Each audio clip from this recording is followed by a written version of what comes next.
அத்தியாயம் 12. இவள்தான் என் வசுந்தரா. சூரியனை இழந்த வானம் அதன் முழு கருமையை வெளிப்படுத்திக் கொண்டிருக்க ஆங்காங்கே வானில் சிறிய ஒளி மின்னிக் கொண்டிருந்தது. முத்து முன்னால் பைக்கை ஓட்டிக்கொண்டு போய் வழிகாட்ட ஜான் பின்னாலே காரை ஓட்டினான். சிறிது தூரம் பயணத்திலேயே கார் பங்களாவின் அருகே வந்து நின்றது. வேலைக்காரன் முத்து வண்டியை விட்டு கீழே இறங்கி வேகமாக ஓடி கேட் கதவை திறந்து கார் உள்ளே செல்வதற்கு வழியை ஏற்படுத்தினான். கார் உள்ளே நுழைந்ததும் பின் முத்து உள்ளே சென்று கேட்டை பூட்டினான். வெளியே இருந்து பார்க்கவே, உங்க வீட்டு இவ்வளவு பெருசா அழகா இருக்குடா சூர்யா என்று மனோஜ் ஆச்சரியமாக கேட்டான். இவ்வளவு நேரம் சூர்யாவின் மனதை குடைந்து கொண்டு இருந்த அந்த பெண்ணின் குரலை இப்போ சூர்யா தன் வீட்டை பார்த்து மறந்து விட்டான். முகத்தில் ஒரு அழகிய புன்னகை குடியேறியது.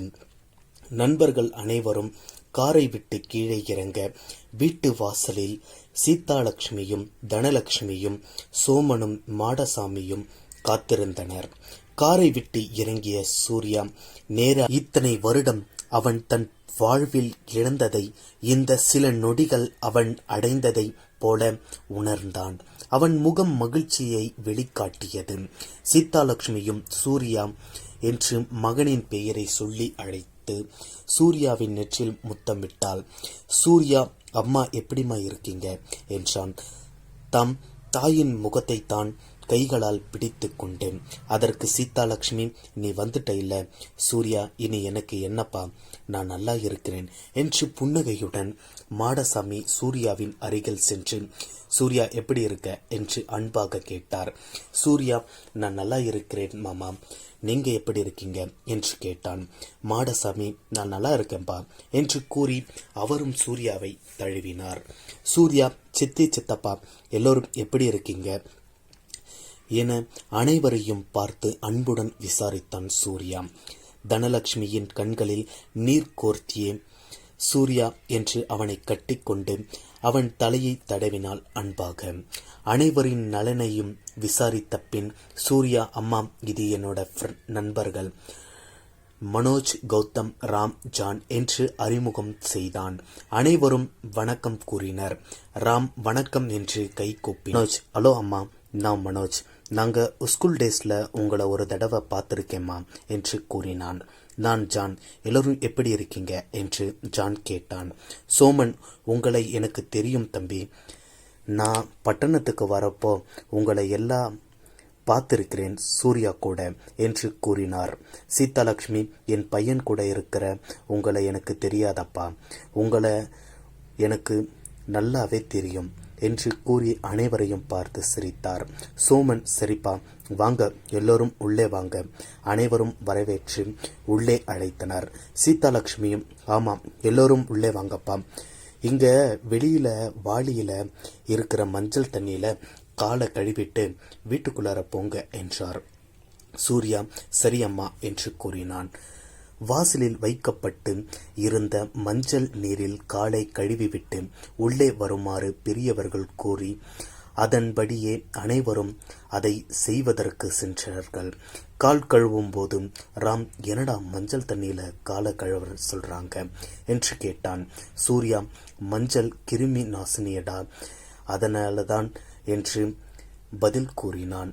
அப்பொழுது முத்து, அது மட்டும் இல்ல ஐயா என்றான்.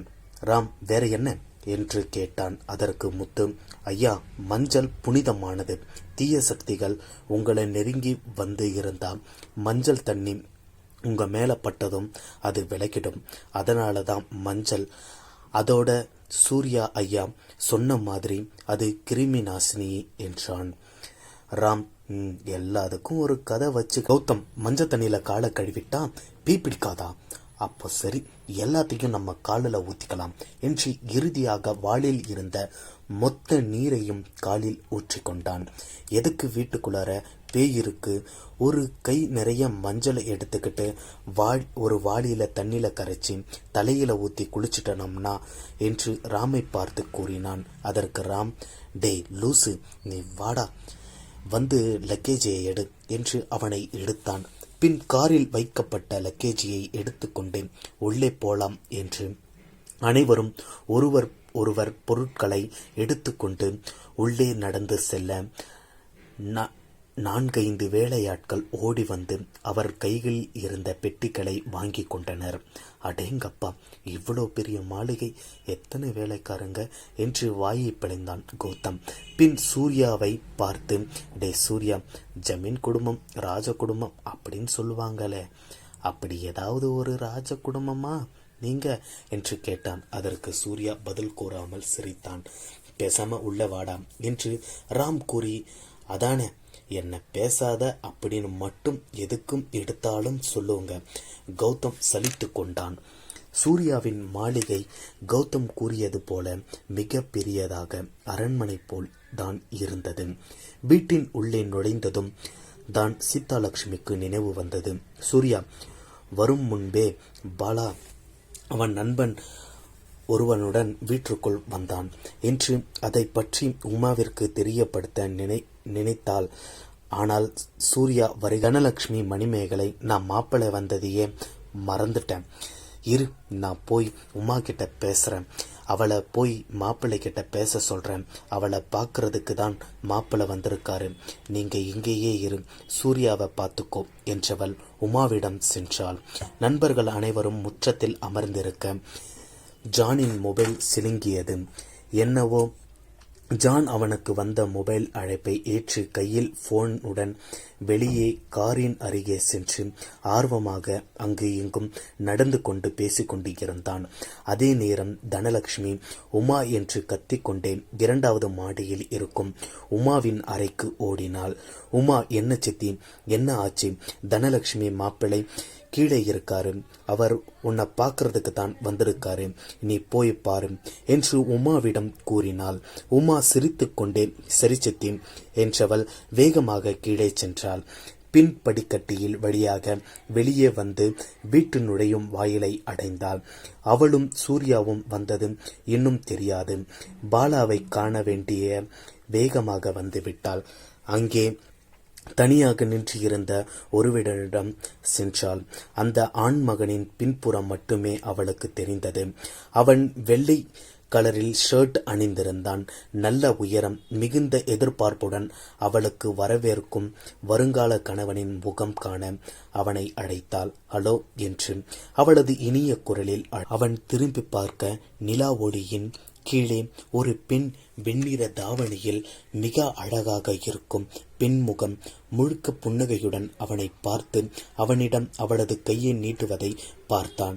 அவன் ஒரு நிமிடம் அசையாமல் நிற்க அவனது விழிகள் அவளை கூர்ந்து கவனிப்பதை உமா பார்த்தாள். சிறிது வெட்கப்பட்டாள். இருப்பினும் அவள் அவனுடன் கண்ணோடன் கண் பார்த்து பேசினாள்.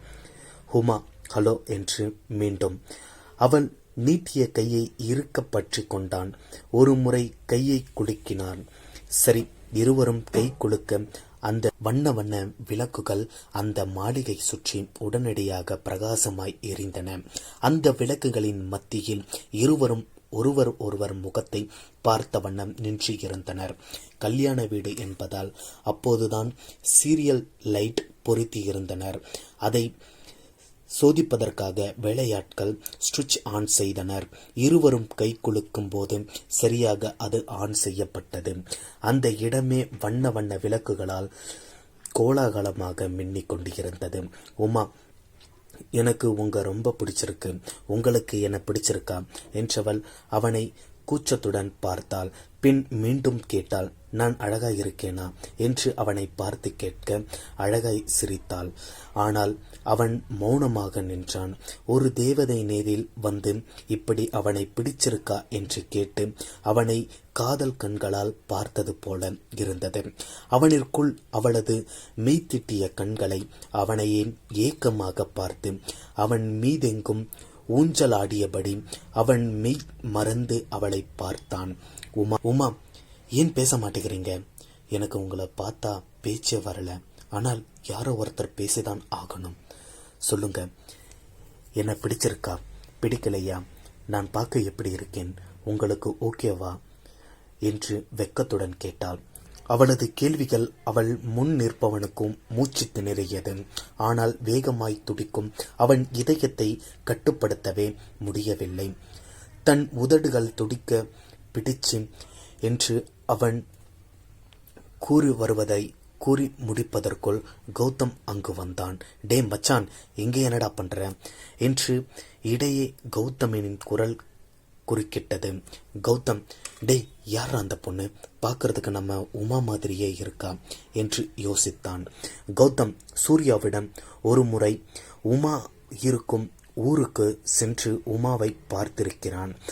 கௌதம், ஹேய் உமா தானே நீ, இங்கே என்ன பண்ற என்றான். அதற்கு உமா, ஆமா கௌதம், நல்லா இருக்கீங்களா என்று கேட்டாள். நான் நல்லா இருக்கிறேன். நீங்க 2 பேரும் ஏன் கையை பிடிச்சிருக்கீங்க என்று கௌதம். அவனும் உமாவும் தங்கள் கோர்த்திய கைகளை இன்னும் விலக்கிக் கொள்ளவில்லை. கைகள் கோர்த்தி வண்ணம் நின்று இருந்தனர். அப்போதுதான் அதை உணர்ந்த இருவரும் திடீரென அவர்களை கையை விலக்கிக் கொண்டனர். கௌதம், டே ஜான், இது நம்ம சூர்யா தங்கச்சி உமா. நீ இங்க என்னடா பண்ற? உனக்கு உமாவை முன்னாடியே தெரியுமா? ஜான், அப்போ நீங்க தான் ஜானா என்று ஆச்சரியமாக கேட்டாள் உமா. அவள் முகத்தில் ஏமாற்றம் தெரிந்தது. அவனை பார்த்து கோபமாக, இதை முன்னாடியே சொல்லியிருக்க வேண்டியதுதானே என்றாள். அவளது அழகிய முகத்தில் கோபம் கூட அழகாக இருந்தது. அதை பார்த்த ஜான் திக்கி திணறி, இல்லை இல்லை இல்லை, நான் தெரிஞ்ச மாதிரி பேசுனீங்க, அதான் என்னால் ஒன்றும் சொல்ல முடியல என்றான். உமா, நீங்க எனக்கு பார்த்த மாப்பிள்ளைய நினைச்சிட்டேன், அதனால தான்.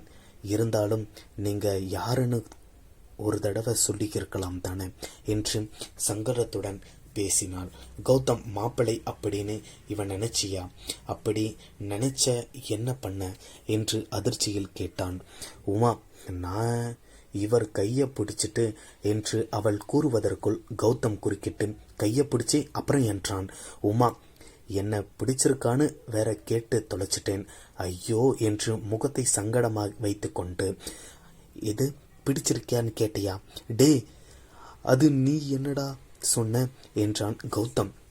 அதற்கு உமா, அவர் ஒன்றும் சொல்லலை, அதுக்குள்ள தான் நீங்க தான் வந்துட்டீங்களே, நான் தான் மாப்பிள்ளை பாலான்னு தப்பா நினைச்சிட்டு என்று தயங்கிய பின் தன் தலையை குனிந்து கொண்டு, தப்பா எடுத்துக்காதீங்க ஜான், நான் மாப்பிள்ளையோட போட்டோவை கூட இன்னும் பார்க்கல, அதான் கொஞ்சம் குழப்பம், இஸ் மை சாரி என்று சொல்லிக்கொண்டே வேகமாக வீட்டுக்குள் ஓடிவிட்டாள்.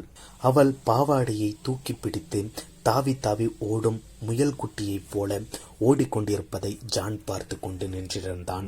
அப்பொழுது அவன் அருகே வந்த கௌதம், சரியில்லடா, சரியே இல்லை, அது நம்மளோட ஃப்ரெண்ட்ஸோட தங்கச்சி, 2 நாள் அந்த பொண்ணுக்கு கல்யாணம், நீ இப்படி அவளை சைட் அடிக்க கூடாது. ஜான், என் மேல என்ன தப்பு? அந்த பொண்ணு தான் வந்தா, பிடிச்சிருக்குன்னு கேட்டா, நீ நான் ஜானா அப்படின்னு சொன்னதும் சரி கேட்டுட்டு ஓடி போயிட்டா. விடு, இத பெரிய விஷயமா ஆக்காத. அதற்கு கௌதம், உனக்கு பெரிய விஷயம் இல்லடா, ஆனா எனக்கு 1 மாசத்துக்கு கண்டென்ட் கிடைச்சிருச்சுடா, இனி உன்னை விட மாட்டேன் என்றான். ஜான் கௌதமை கண்டு கொள்ளவில்லை. உமா போன திசையை பார்த்து ஒரு பெருமீச்சை விட்டு நடந்தான். கௌதம் பின்னால் ஓடினான். சூர்யாவில் வருவதற்கு முன் வீட்டினுள் வந்த பாலம் உமாவை பார்ப்பதற்கு வந்தான் என்று சொல்லி கொண்டு முற்றத்தில் காத்து கொண்டு இருந்தான்.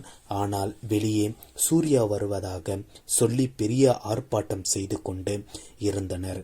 இதையெல்லாம் தாங்க முடியாத பாலா தன்னுடன் வந்த பாலாவின் தாய்மாமன் மகன் வாசுவிடம் கூறினான், பாருடா, நான் மாப்பிள்ளை, பேசாம உள்ளே உக்காந்து இருக்க, இங்க என்னை யாரும் கண்டுக்கல, ஆனா அந்த சூர்யா இன்னும் வரக்கூட இல்லை, அதுக்குள்ள சூர்யா சூர்யா சூர்யா அப்படின்னு எத்தனை பேர் பேசிக்கிட்டு இருக்காங்க என்று கொந்தளித்தான். அதற்கு வாசு, விடு மச்சான், நீ வந்த வேலையை பாரு, இதுவும் நல்லதுக்கு தான், நம்மளை யாரும் கண்டுக்கலனா மற்றவங்க உஷாராகிறதுக்குள்ளார நம்ம வந்த வேலையை பார்க்கலாம், வாடா நம்ம பின்வாசல் வழியாக மேலே போகலாம். உங்கள் வருங்கால மாமியார் சொன்னாங்க தானே, பொண்ணுங்க மேலே தானே தங்கி இருக்காங்க அப்படின்னு என்றான். பாலா, நல்ல ஐடியா, வாடா என்று இருவரும் பேசிக்கொண்டே இருக்கும்போதே சூர்யா வாசலில் வந்து இறங்கினான். அதை சாதகமாக பயன்படுத்தி கொண்ட இருவரும் 2வது மாடிக்கு பின்வாசல் வழியாக படிக்கட்டில் ஏறி சென்றனர். சிறு வயதில் இருந்து அந்த வீட்டிற்கு வந்து போய்க் கொண்டு இருப்பதால் பாலாவிற்கு அந்த அரண்மனையின் அழைப்பு 4ம் தெரியும். அதனால் யார் கண்களிலும் படாமல் ஒளிந்து ஒளிந்து இருவரும் மேலே சென்றனர். 2வது மாடியில் பால்கனியில் ஒரு பெண் மஞ்சள் நிற தாவணியை அணிந்து நின்றிருந்தாள்.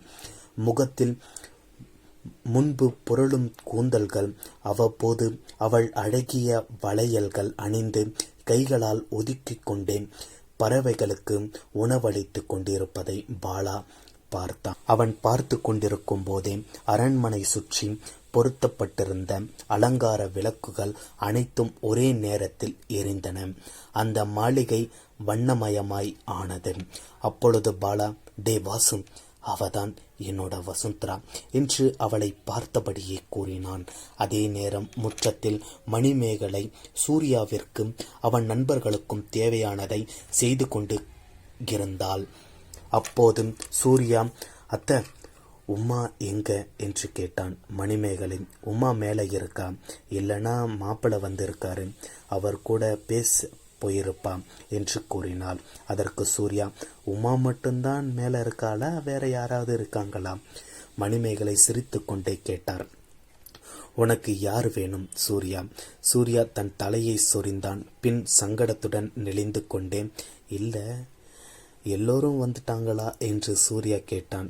மாடசாமி, சூர்யா, எல்லோரும் வந்துட்டாங்க என்றார். உடனே சூர்யா, எல்லோருமே வா என்றான் மீண்டும்.